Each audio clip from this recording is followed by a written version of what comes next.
o alimento e o suprimento para o amanhã que vem. Se nos meus olhos me faltarem toda a luz, só não me falte a presença de Jesus.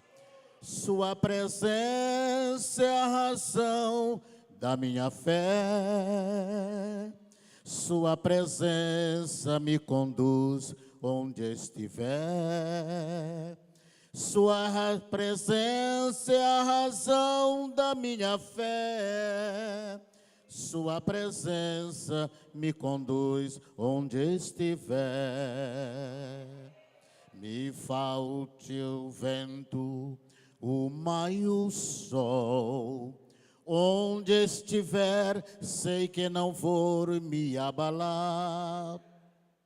Se na seara o meu trigo não produz, só não me falte a presença de Jesus. Sua presença é a razão da minha fé. Sua presença me conduz onde estiver. Sua presença é a razão da minha fé. Sua presença me conduz onde estiver. Eu saúdo a todos com a paz do Senhor, estendendo essa saudação ao pastor Jabson, missionário Yasmin, e também a todos os obreiros, em nome do Senhor Jesus Cristo. Aprove Deus nesse dia, eu estar aqui para servi-los como o Senhor quiser me usar. Eu sempre digo que eu lutei muito para ser um pregador, mas perdi a batalha. Porque eu orando, eu dizia, Senhor, eu quero ser um grande pregador. E ele disse assim para mim, meu filho, você nem cresceu, como é que pode ser um grande pregador, né? Aí eu disse, pois eu só quero ser o que o Senhor quiser. E ele me fez desta maneira como sou. Sem sabedoria, mas sempre com disposição para falar aquilo que ele quiser que eu fale. Antes da minha palavra, eu quero agradecer pastor Jabson pela iniciativa de me convidar a estar aqui nessa congregação, onde já estive por muito tempo, ou muitas vezes. Não sei se tive a oportunidade de pregar aqui alguma vez, não recordo, mas estive aqui algumas vezes. Quase todos os pastores que passaram aqui, parece que não lembro do pastor Juvencio, né? Mas de outros eu estive aqui na época. E a gente sempre se dá muito bem com os irmãos aqui. Esta congregação fazia parte de uma das congregações que era da nossa área, na época a tribo de Simeão, né? E nós estivemos aqui algumas vezes. E hoje nós estamos aqui como servo, como sempre estivemos, né? E eu quero só fazer a apresentação aos irmãos de um lançamento de um livro que o Senhor me deu. Esse livro custou 20 anos para ser lançado, 10 para escrever e 10 para ser lançado. Eu temia muito lançar esse livro, porque na categoria de muitos PhD que tem por aí afora, a gente às vezes se limita, às vezes até querer fazer as coisas, mas quando o Senhor quer, Ele tira do monturo e faz sentar-se junto com os príncipes. E por isso eu agradeço a Deus por isto. Deus me fez lançar este livro. É um tema muito difícil, mas muito oportuno, e que, na verdade, a gente sabe que muitos escreveram sobre esse tema, mas muitos escreveram limitados. mas o Senhor me levou a escrever numa expansão muito grande.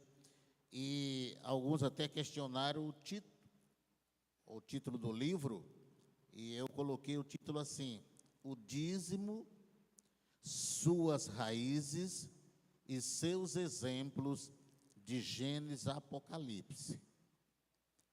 E as pessoas dizem, mas que título tão extenso esse, né? Por exemplo, as raízes nós encontramos desde o princípio da criação.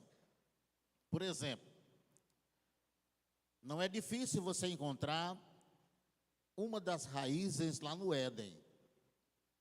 Também você pode ver que a outra raiz nós encontramos nos dias de Abraão.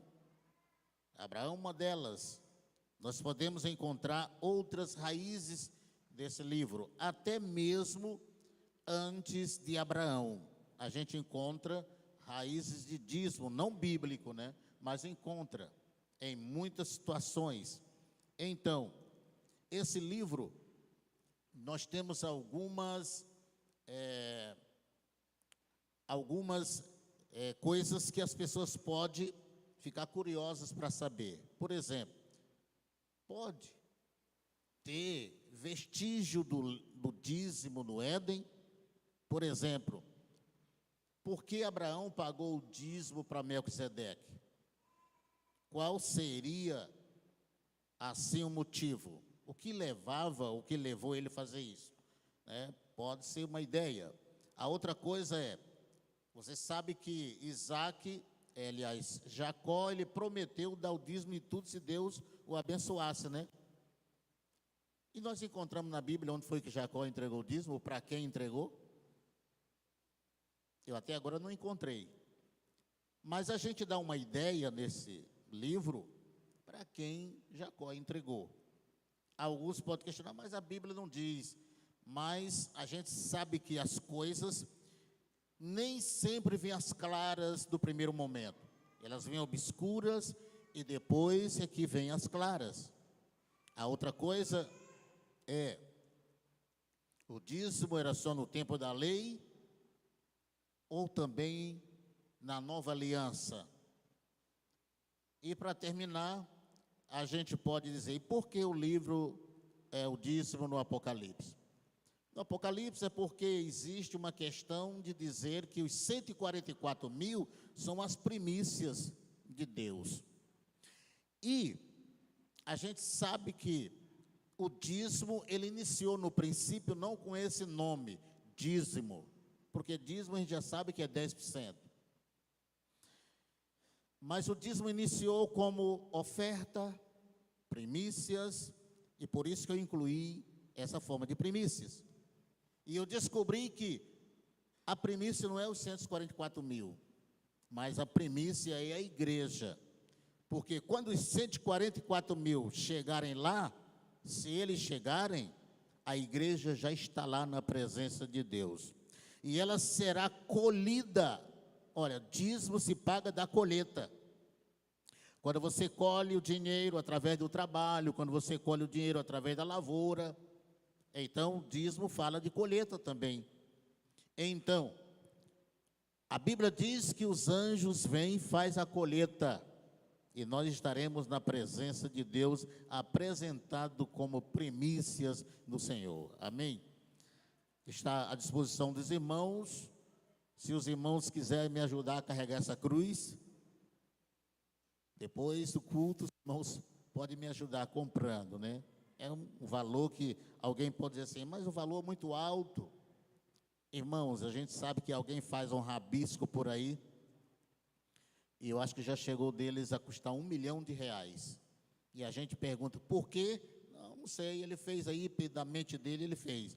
E isso aqui que a gente fez, perdendo sono, com choro, com lágrimas, e a gente às vezes vende por um preço desse, e tem alguém que acha caro.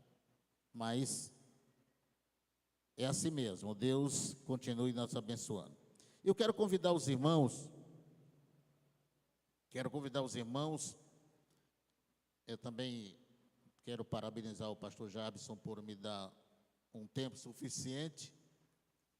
Você imagina que quando a gente recebe oportunidade para pregar, mesmo sem saber pregar, mas a gente fala muito.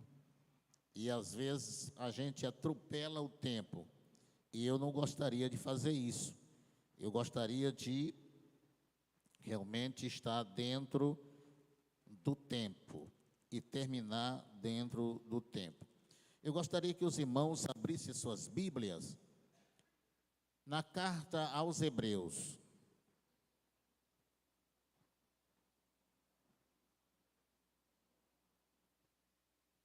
Carta aos Hebreus, capítulo de número 12.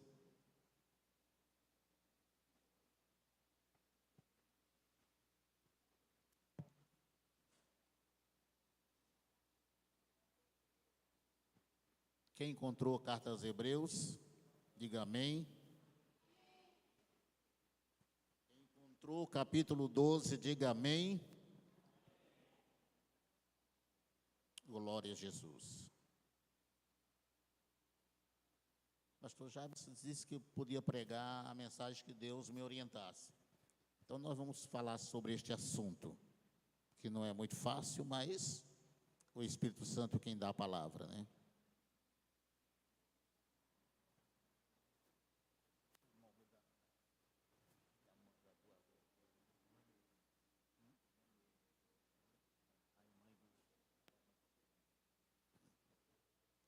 Eu estava aqui pelejando para lembrar do nome da mãe do pastor Gerson, que estou vendo ali, né? Que é uma pessoa que tem um carinho muito grande por nós e a gente também tem um carinho muito grande por ela. E Deus continue a abençoando, né? Maravilhosamente. Capítulo 12 de Hebreus diz assim, versículo 1: Portanto, nós também, pois que estamos rodeados de uma tão grande nuvem de testemunhas, deixemos todo embaraço e o pecado que tão de perto nos rodeia, e corramos com paciência a carreira que nos está proposta, olhando para Jesus, o autor e consumador da fé, o qual, pelo gozo que lhes estava proposto, suportou a cruz, desprezando a afronta, e assentou-se à direita do trono de Deus. E a igreja diga amém. Glória a Jesus, aleluia. Muito bem. Esta mensagem que nós esperamos que Deus faça com que a gente tenha condições de trazer aos nossos corações uma palavra que venha trazer firmeza para nós. Nós podemos observar que nos dias de hoje está raro firmeza. Eu até outro dia eu preguei sobre este assunto. Crentes que têm raízes, porque só crescem e só dá fruto aqueles que têm raiz.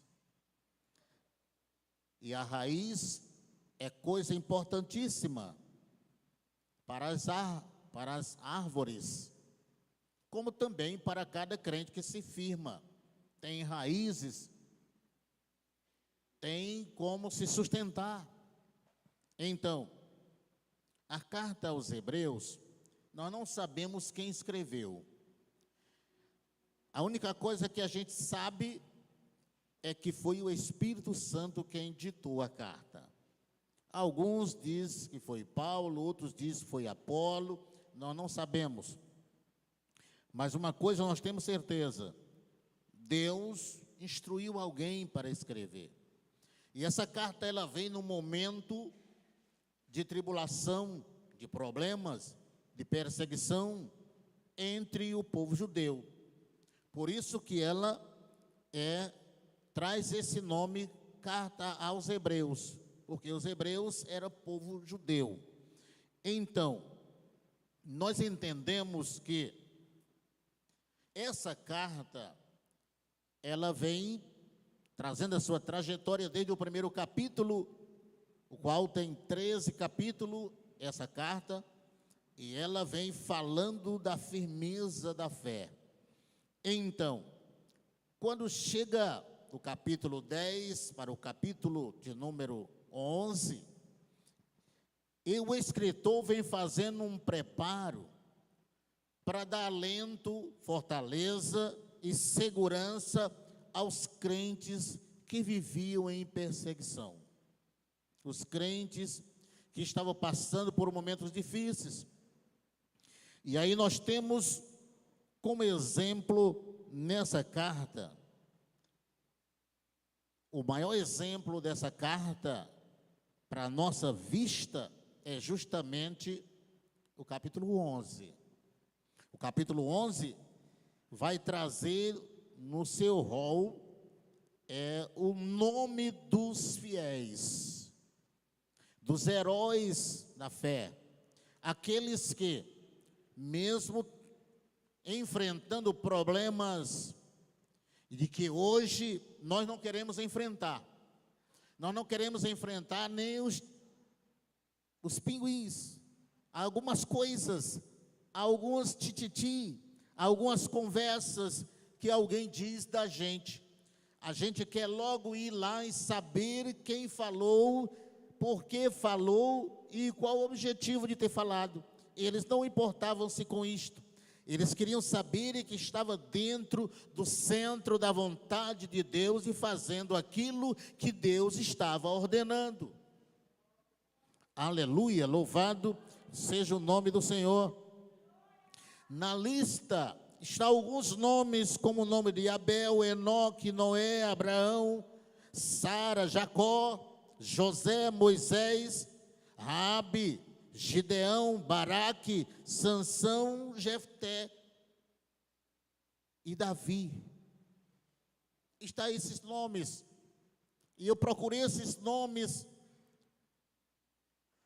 e dizendo que existem outros nomes importantes, como os profetas. Também nós temos Samuel, Eliseu, Elias e Isaías.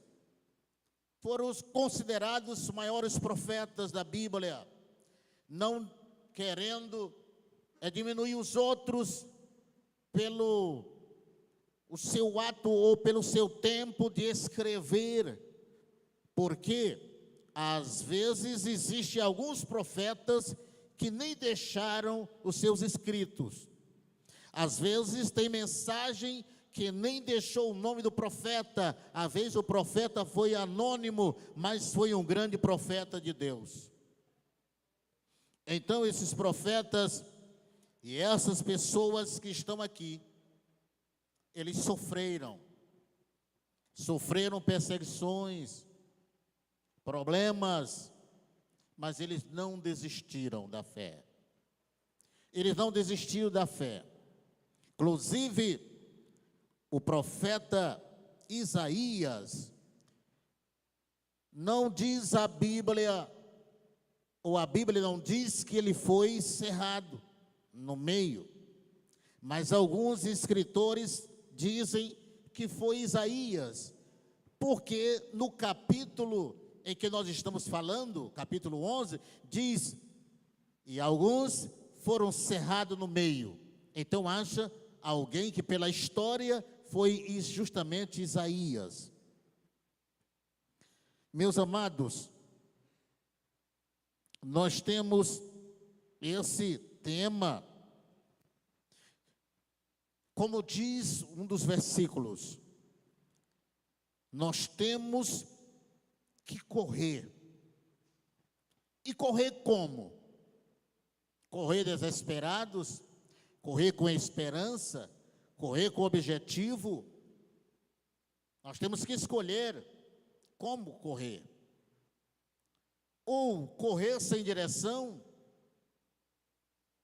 correr para qualquer lado, Nós temos que correr sempre para frente e com um verdadeiro objetivo. Então, a carreira é o nosso teste de fé e perseverança. Durante a nossa vida neste mundo, temos que percorrer. Percorrer é um verbo que significa caminhar, atravessar ou ter alguma ação a fazer, seja no trajetório, ou seja, na região abrangente, em toda a sua extensão. É isso que nós temos que correr. O escritor aqui, ele diz que os irmãos, para quem ele estava escrevendo, ele diz que eles não deveriam se preocupar com o que estava acontecendo. Eles só tinham que se preocupar com a corrida. Com a corrida. Alguns anos atrás, nós podemos ver um atleta que corria e alguém atravessou na frente e atrapalhou a corrida dele. Segurou ele para ele não chegar na frente. E nós precisamos ter cuidado para que alguém não travesse na frente da nossa corrida e venha nos atrapalhar. Lembra daquele hino que diz: passarinhos, belas flores, querem, são,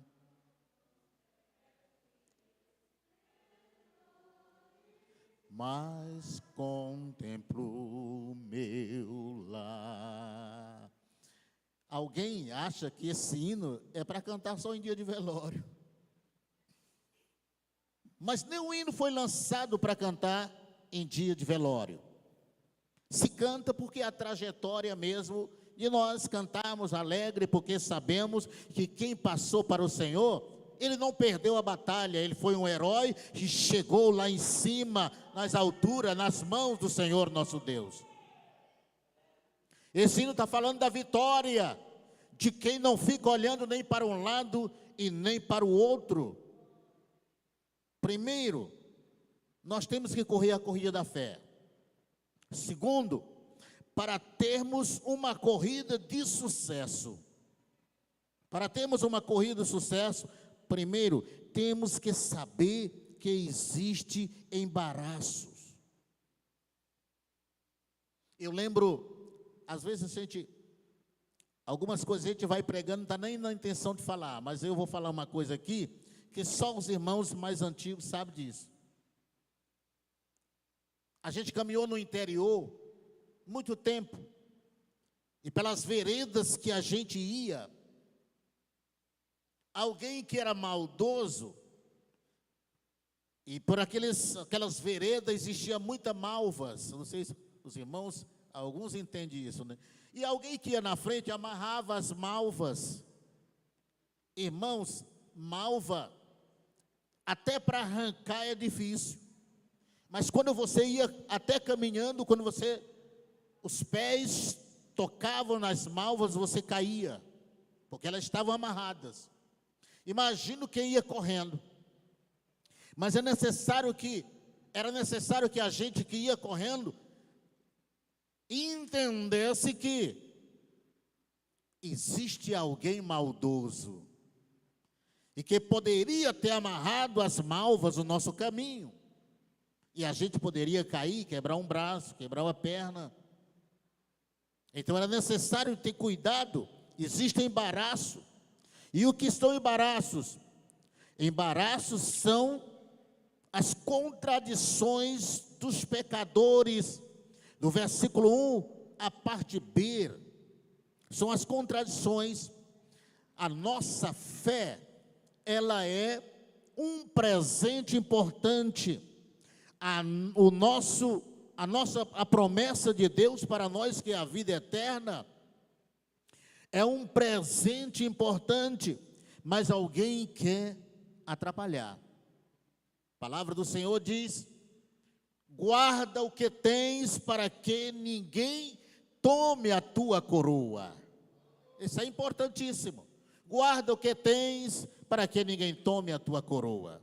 Então, embaraços são pessoas que vêm nos rodear e dizer assim: isso é uma besteira, isso é uma tolice. Você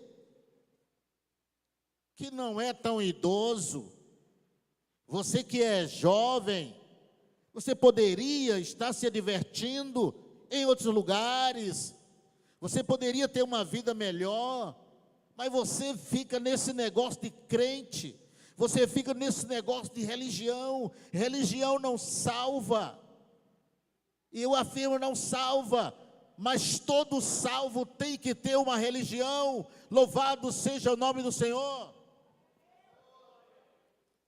Então essas são as contradições que vêm contra a nossa fé, contra a nossa carreira, contra o nosso objetivo, porque a palavra carreira aqui, muitas vezes, não significa mesmo correr, mas significa caminhar com o objetivo. Aleluia! Ter cuidado na sua caminhada. Glória a Deus. Elas trazem essas contradições, elas trazem fraqueza, desânimo, e a gente começa a enfraquecer, e a gente começa a desanimar, e a gente, será mesmo que existe Deus? Será que mesmo que existe Deus, será que existe mesmo salvação? Eu já ouvi falar por aí, muita gente falando que no final das contas, até o diabo vai se arrepender. Outro dia eu vi uma pessoa que eu prezo muito, não vou dizer o nome, mas ele disse assim: você acha que Deus vai ter prazer de ver as pessoas sofrendo no fogo do inferno a vida inteira? Qual é o objetivo da pessoa falar isso? Se aqueles que foram desobedientes ao Senhor e foram mandados para o inferno, porque não creram na palavra, porque não creram no sacrifício da cruz, eu sempre digo que a pessoa só vai para o inferno não é porque ele bebe cachaça, não é porque ele se prostitui, não é porque ele mata alguém, não é porque ele rouba. E o que é, pastor? Porque não creu no sacrifício da cruz. Porque no dia que ele crê no sacrifício da cruz, ele deixa de ser ladrão, ele deixa de matar, ele deixa de se prostituir, e ele se rende aos pés do Senhor, e ele é salvo, aleluia, e o seu nome é escrito no livro da vida.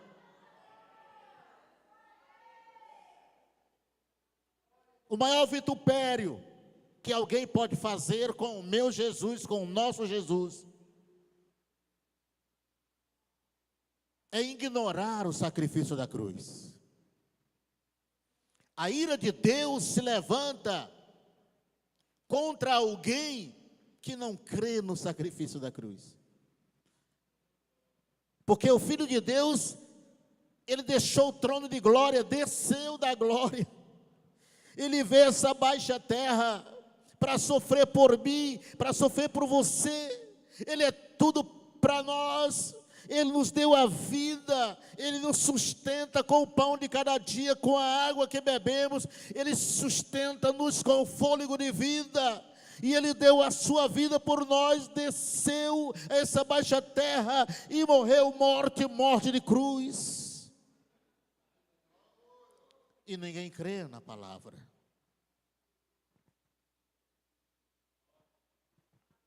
E temos que deixá-los para trás. Esses embaraços, a gente vai empurrando para trás, vai deixando para trás, e corremos com paciência a carreira que nos está proposta. A carreira que nos está proposta, nós temos que correr. Correr com paciência, por quê? O apóstolo Pedro disse: muitos dizem, onde está a promessa da sua vinda?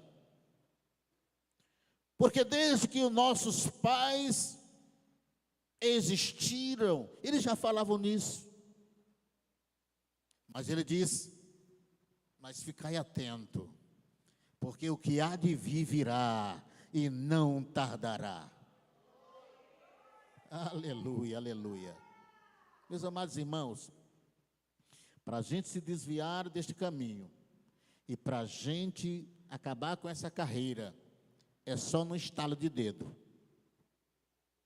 Eu aceitei a Jesus, eu tinha 6 anos de idade, mais ou menos. Eu vivia na igreja todo dia. Vinha para o coral infantil cantar. Quando me davam a oportunidade, eu pregava já.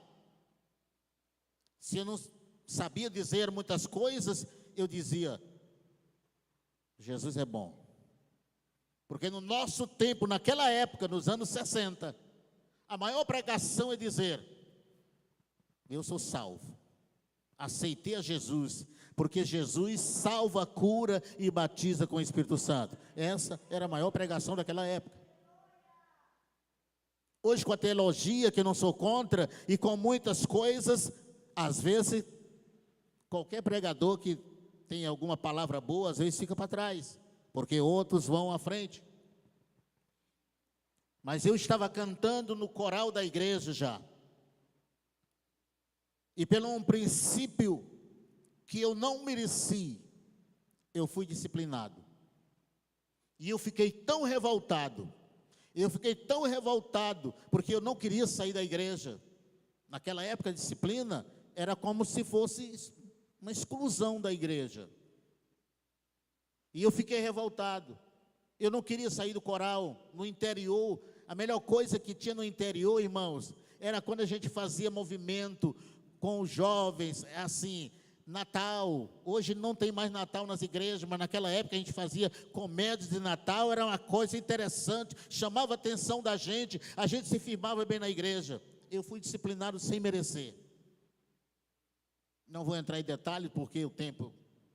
E eu fiquei revoltado. Eu fiquei revoltadíssimo. Eu passei 10 anos fora da igreja. Imagine o prejuízo que eu tive. Mas eu orava, eu dizia: Deus, não me deixa morrer sem que eu volte para ti. Quantas vezes eu passei na frente de revólveres, de facas, desfolhada, alguém, não era eu querendo brigar, mas alguém querendo brigar, e eu passava e não via, mas o Senhor me salvou daquela situação. Em 80, eu aceitei a Jesus, eu voltei para Jesus aqui na fonte de Eli, e quando eu aceitei Jesus, eu disse assim: mundo velho, tu nunca mais me verás. Porque como o passarinho que estava preso na gaiola, e a porta foi aberta, e ele voou, sentou no último galho e deu um cântico, assim sou eu, nunca mais, mundo, você me verá. Meus jovens, meus irmãos, cuidado. Eu estive procurando aqui o irmão Deusval, pelo um homem que a gente sempre tinha um estímulo por ele aqui nessa congregação, os irmãos sabem, não vou falar o nome.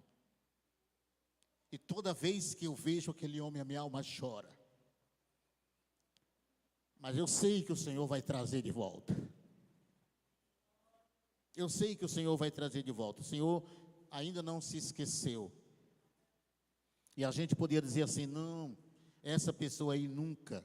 Ele já é idoso, ele não vai se enganar com as coisas. Se fosse um jovem, mas uma pessoa... O inimigo não está escolhendo idade. Ele não escolhe idade, condição, cor, não. Terceiro, correr com paciência, não desesperar na carreira. Primeiro, temos que olhar para Jesus, temos que olhar para as testemunhas que estão ao nosso redor, olhando para nós, para ver a nossa atitude. Você lembra que no texto que eu li, dizia que ao nosso redor há uma nuvem de testemunhas?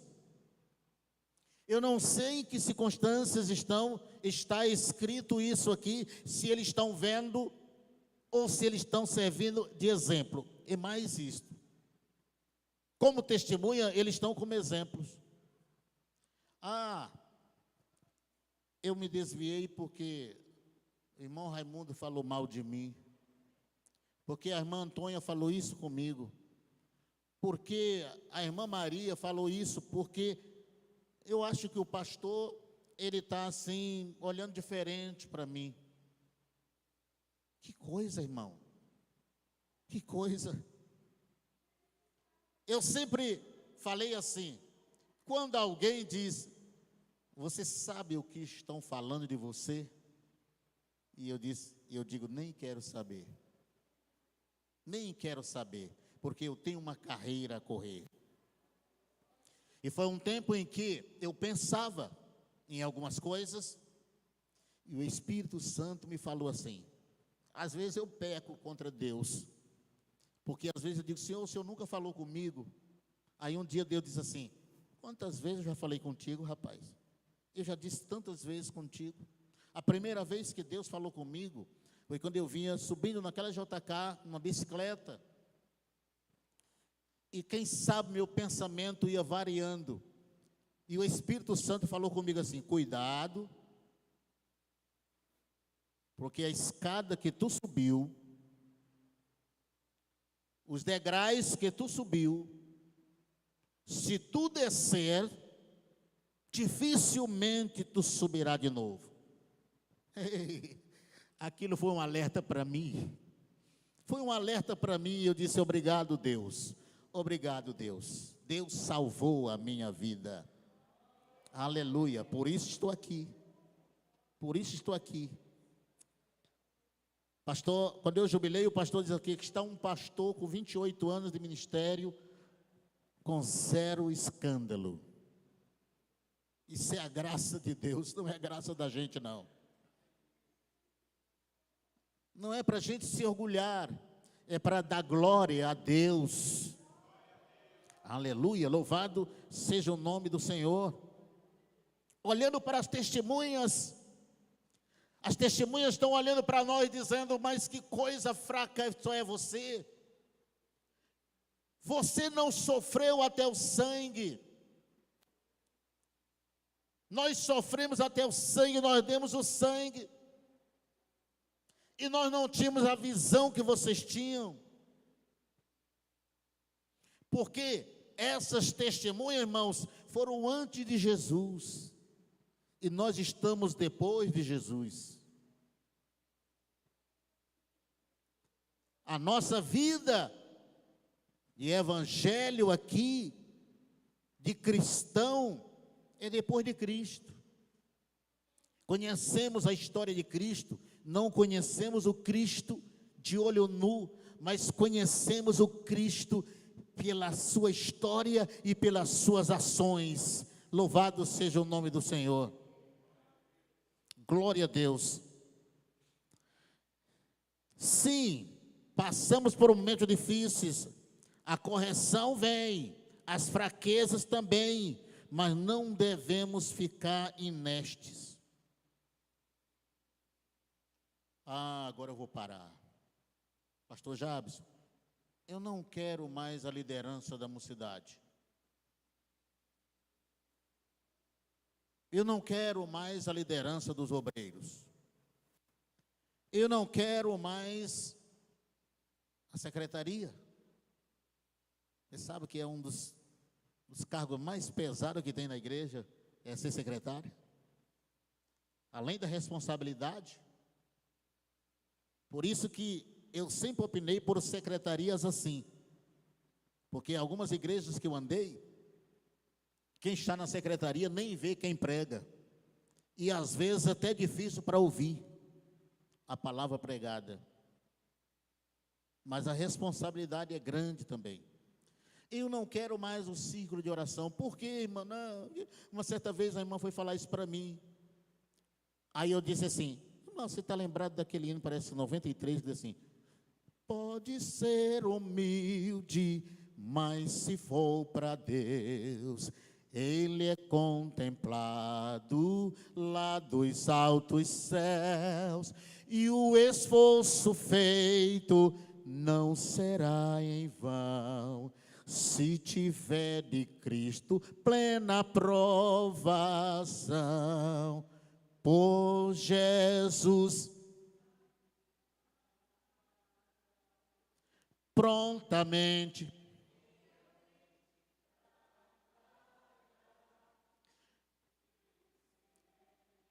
lo que prazer, e só tu, ó crente, ó, poderás fazer. Você sabe por que eu passei 28 anos no ministério? Não é porque eu era bom, não. E nem porque eu merecia. É porque foi um privilégio o Senhor me escolher. Foi um privilégio o Senhor me escolher. Eu nasci no interior que se chamava Sembal. A gente só ouvia passarinho cantar e macaco assoviar.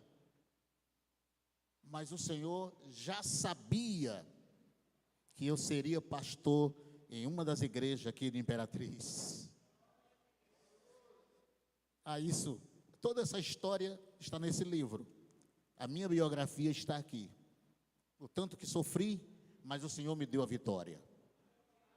Glória a Deus. Às vezes, com a correção e o desânimo, nós nos prostramos, mas é hora de olhar para Cristo. Para olhar para Cristo. É verdade. Olhando para Cristo, o autor e consumador da nossa fé. Ó Senhor, lembra de Cristo quando ele foi orar? Ele disse, deixa eu olhar aqui. Ele disse assim: Pai, se é possível, passa de mim esse cálice.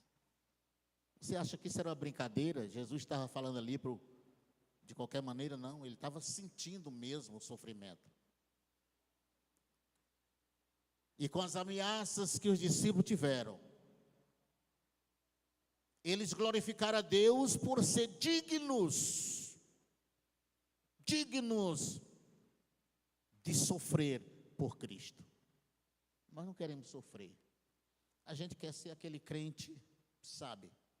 Crente folgado. Crente folgado. Crente que todo mundo diz assim: ah, irmã, a irmã é uma bênção de Deus, irmão é isso e aquilo outro, irmão, a paz, ser crente com uma irmã ali é uma felicidade, é muito bom. Ô irmão, você não sabe o quanto é pesado isso. Isso às vezes nos prejudica. Isso às vezes nos coloca. Cuidado nos elogios. Os elogios às vezes nos derruba. Um dia eu estava com um problema na congregação.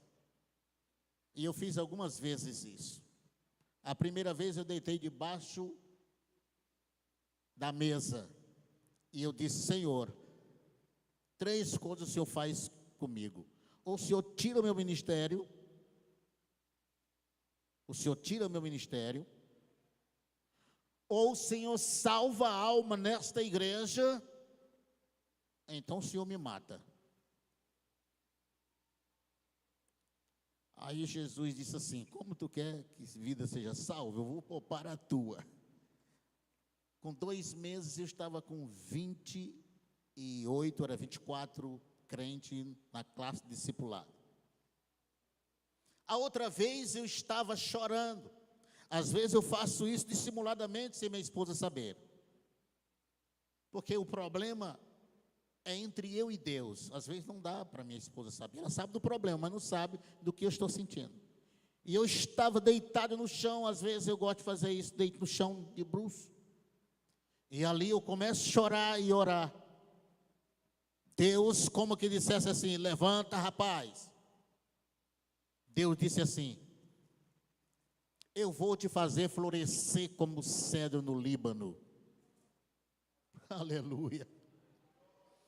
Aleluia, irmão. Isso é um privilégio muito grande, Deus falar com a gente. Quem somos nós? Não somos nada. Abraão disse: nós somos pó e cinza. Não somos nada, e Deus vem falar comigo, e Deus fala contigo, e Deus te dá força. Aleluia, aleluia. Eu não fiquei procurando quando, Senhor, quando eu saí com a promessa nas mãos. Aleluia, louvado seja o nome do Senhor. Glória a Deus. Nuvem de testemunhas. Nós temos outras nuvens de testemunhas. Ou outra nuvem de testemunhas. 1 Tessalonicenses capítulo 5, versículo de número 14. 1 Tessalonicenses capítulo 5, versículo 14. Diz assim: 5 e 14. Rogamos-vos também, irmãos, que ademoesteis os desordeiros, consolais os de pouco ânimo, sustentai os fracos, e sejais paciente para com todos. Glória a Deus. Às vezes a gente não quer ter paciência com aqueles que não cumprem ordem. Uma vez eu era superintendente da escola dominical e uma menina, ela dava trabalho nas classes e não cumpria a ordem das professoras. Eu olhei para líder do departamento infantil e eu disse assim: dá um cargo para ela aí. Não é que alguém que esteja fazendo coisa errada, a gente dá cargo para ele ser crente, para ele se converter, não. Mas aquela menina, a gente via que ela precisava de uma ajuda. Ela colocou ela como supervisora das classes.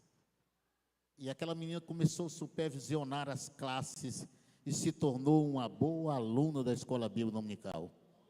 Não cumpria a ordem, mas diz assim: cuidado com os desordeiros, cuide deles, ajude os fracos. Essas pessoas fracas, elas estão olhando para nós, elas são testemunho do que Deus faz conosco, mas elas precisam se tornar testemunha daquilo que Deus faz com ela através de nós. Louvado seja o nome do Senhor. Eles são os desordeiros e os fracos de ânimo ou de pouco ânimo. Devemos nos levantar, como diz o profeta Isaías, no capítulo 60, versículo 1. Quando a gente está fraco, quando a gente acha que não pode dar mais nenhuma caminhada, a gente tem que fazer o que Isaías disse: levanta-te e resplandece, porque já vem a tua luz, e a glória do Senhor está descendo sobre ti. O Senhor só deu um tempo para ver se você está desanimado, se você está de uma maneira diferente, mas Ele agora quer fazer você brilhar. Agora Ele quer fazer que você resplandeça, Ele quer fazer que você apareça. E para isso é necessário que você tenha raízes. Aleluia, louvado seja o nome do Senhor. Glória seja dado o nome do Senhor. O versículo de número 13, o versículo de número 12, do versículo, do capítulo de número 10, o versículo 12 diz assim: levantai as mãos, levantai as mãos, como diz, levantai as mãos cansadas e os joelhos desconjuntados, e fazei veredas direitas para os vossos pés. Para os que manquejam, não se desviem inteiramente, mas sejam sarados, sarados, sarados, sarados. Aleluia! Eu quero dizer para você, para terminar, nosso tempo já foi embora. Irmã Maria, irmão Antônio, irmão José, tem muitos crentes sendo crente em você. Tem crentes, tem filhos que são crentes nos pais. E depois, eles vão conhecer a Deus. Mas tem muitos irmãos que é crente em você, porque ele está olhando para você. Mas eles estão cambaleando. Estão cambaleando. É necessário que você se firme. Levante as mãos cansadas e os joelhos desconjuntados. Levanta, aleluia, faz vereda direita primeiro para os teus pés, para depois você sustentar também com a tua fé e com o teu exemplo aqueles que andam cambaleando, para que eles não caiam inteiramente, mas eles vão pela fé, até que eles possam conhecer o verdadeiro Cristo que eu conheço, que você conhece e que nós conhecemos. Amém, irmãos? Que Deus em Cristo continue nos abençoando. Aleluia, louvado seja o nome do Senhor.